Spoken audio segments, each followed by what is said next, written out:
მოგესალმებით ყველას, დღეს მოვამზადოთ პიცა ტოსტის პურით.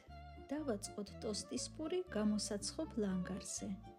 გადავუსვათ სლობოდას უგემრიელესი კეჩუპი და მაიონეზი პროვანსალი. კარგად გადავასწოროთ კოვზით.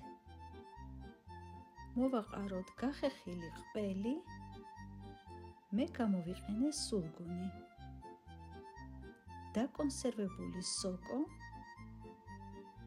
კუბებად დაჭრილი შაშხი, წითელი ტკბილი წიწაკა, კურკა გამოცლილი ზეთის ხილი, მწვანე ხახვი და ისევ გახეხილი ყველი.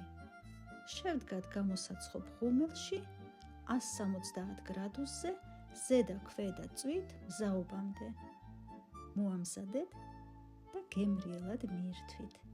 მე დაგემშვიდობებით შემდეგ გემრიელობამდე.